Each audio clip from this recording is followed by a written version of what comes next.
Well, welcome everybody. My name's Mark Harris. I'm the Mayor of Cirencester, and fantastically you've all come along to this this unique event in Cirencester because, as we're about to hear from Jeffrey Adams, the Chairman of the Civic Society, this is a unique event, the first of its kind.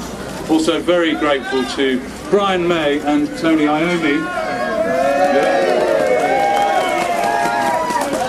who've come here to unveil the plaque. But first I'm going to hand you over to Jeffrey Adams from the Civic Society. He'll tell you a little bit about what we're going to do. Hello, hello. Very briefly, the Civic Society is delighted to have been involved in organising the unveiling of this plaque to Cozy Powell. It's the first time the Civic Society has ever had a plaque that's not for a building. You'll see when this is unveiled, there's a blue plaque on that side. You'll see this one's a slightly different colour. And let us hope it might be a precedent for us to be able to celebrate famous sons and daughters of Cirencester in the future. Thanks. Well, Brian, would you like to say a couple of words before you do the honours? Hello, folks. Thank you for being here. It's a very happy occasion. You know, I cannot believe it's 1998 that we lost Cozy. But he's very much still with us in spirit, and this is a totally happy occasion, I would say. And he was a son of Cirencester, and he was a brilliant, innovative, world-beating drummer, and he was a fantastic, lovely bloke. And I don't think you can say much more about a person than that. You know, he was supportive to us. Certainly to me and Tony. Was Tony here? No, he's disappeared. Ladies and gentlemen, Tony IOMMI. Oh yeah, it's great that this is being done for Cozy, and you know, we've known Cozy for a while and played together. I've known Cozy since sort of late 60s, and he's always been he was a fabulous bloke from the first minute we met. And it was great later to play with him, and this is a great honour that he's getting this, and he truly deserves it.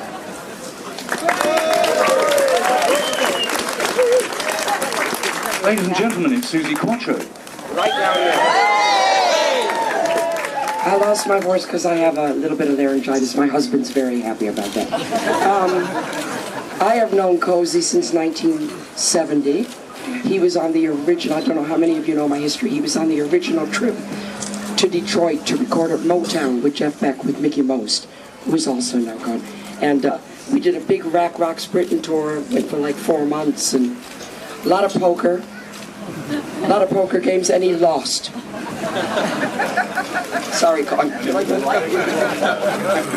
Anyway, God bless good drummers. He was one of the good ones.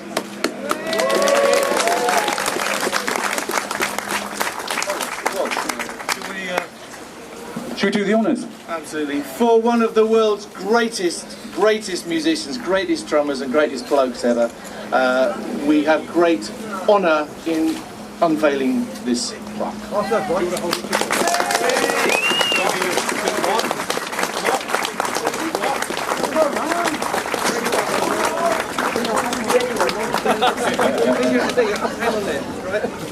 Are we ready? Yeah. Great.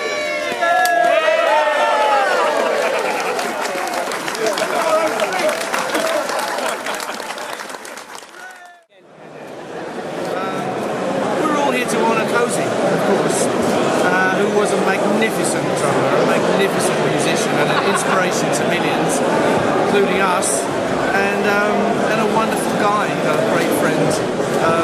I mean, a terrifically influential drummer, musician in every way. And for me and for Tony and a lot of the people here, he was such a great support because he had such energy and vitality and optimism. You know, nothing was too much trouble for Cozy, and he was magnificent at what he did.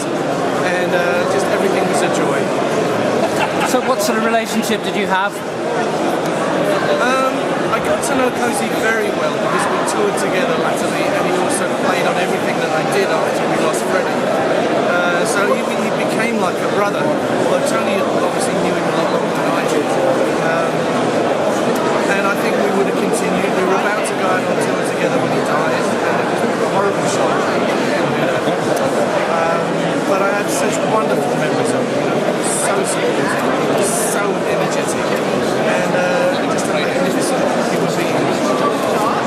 you feel when you heard the news? I hear you were quite shaken.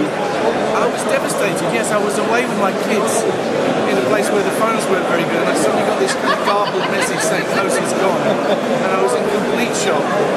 And my PA at the time said, I know he's left you a message on your answer phone, on your mobile phone. So when I got back to England, I put on the phone hoping to get the message, but it was gone, because they wiped messages in those days.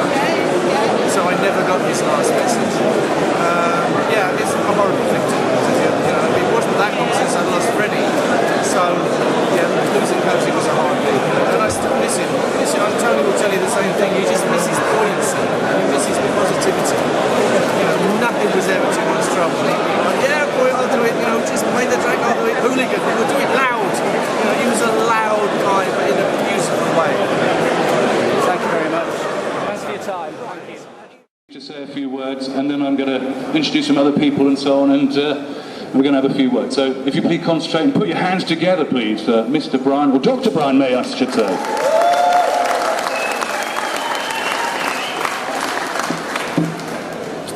Well, thank you, Mark. I think Mark's done a great job. A bit of a round of applause for Mark, I think. Mr. Mayor, as we say, and also to the Civic Society, thank you for doing this, and the Town Council as well. You know, it's very hard to... No, I don't think it would suit me. I don't think it suits me. No.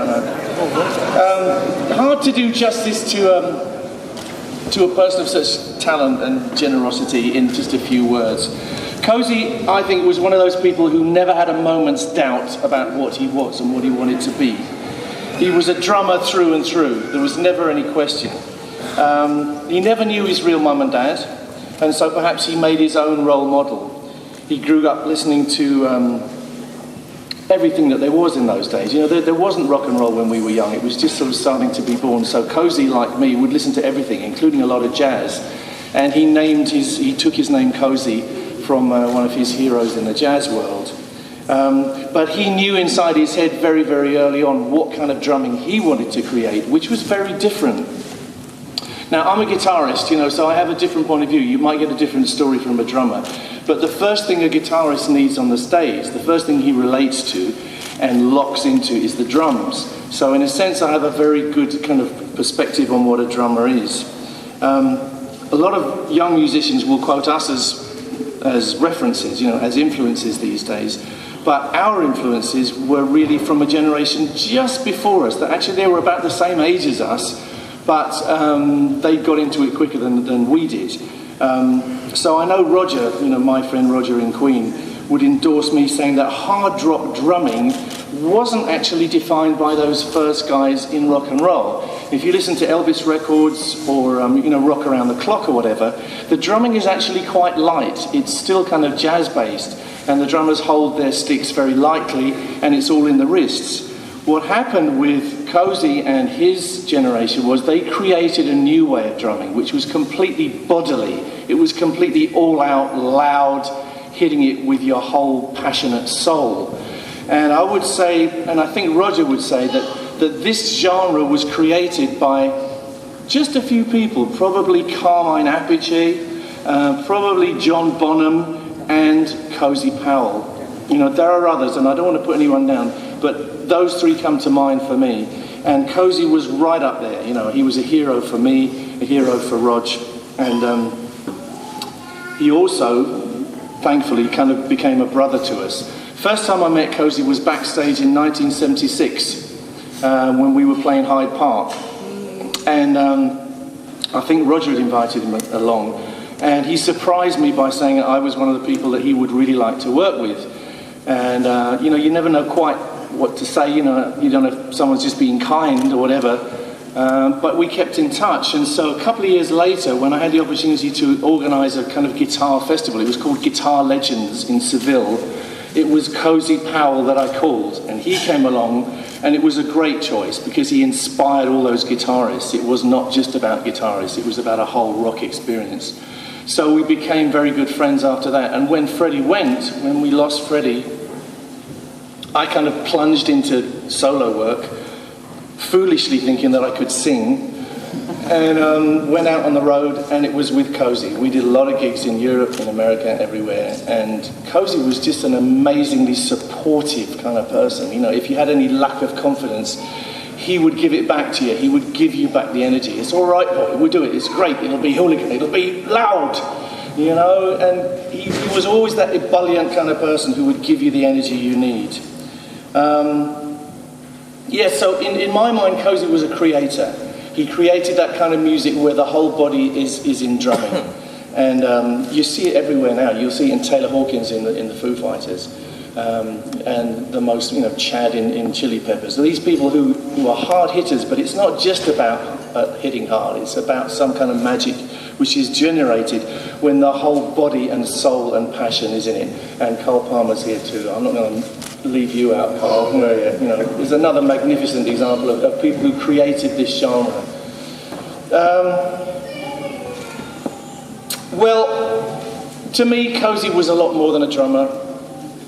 And all I want to add is really, he was a great human being. He was kind, he was generous and compassionate to all men and all animals.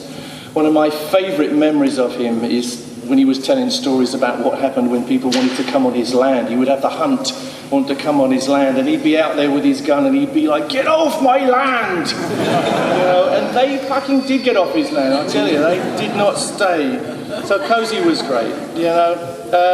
He was born in Cirencester.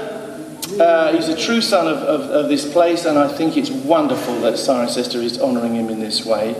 So much more that you could say. The people that Cozy worked with are a catalogue of the world's greatest rock musicians, from Richie Blackmore to Tony Iommi, who's here, to Jeff Beck. And did I mention he was a brilliant racing driver, brilliant racing motorcyclist as well. Thank you all for being here to honour him, because he deserves it. He was one of the world's greats, and let him always be remembered here. Thank you.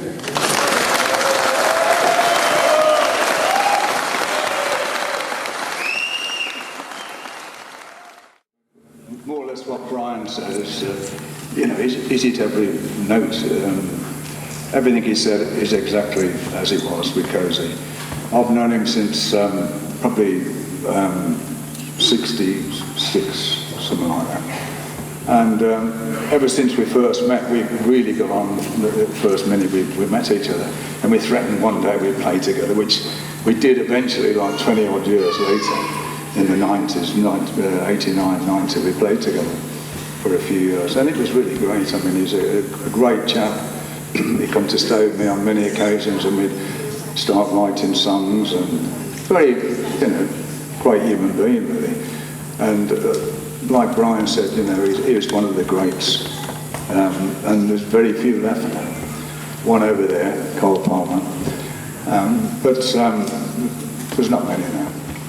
But it truly does come from that league of great players, Bonham and Ginger Baker, and, you know, different style of players, but really hard-hitting players. There's nothing more that I can add to what Brian said. You know, he was a great friend. And Neil Murray and Don Airy, of course, have played with him many, many occasions, and they've probably got more stories than I have. And I won't tell you some of my stories. But we did have some great nights, eh? Just one. We did have some great nights together, and he's truly missed. And this is a great thing for his legacy, to have a plaque outside, and I think he well deserves it. And thank you.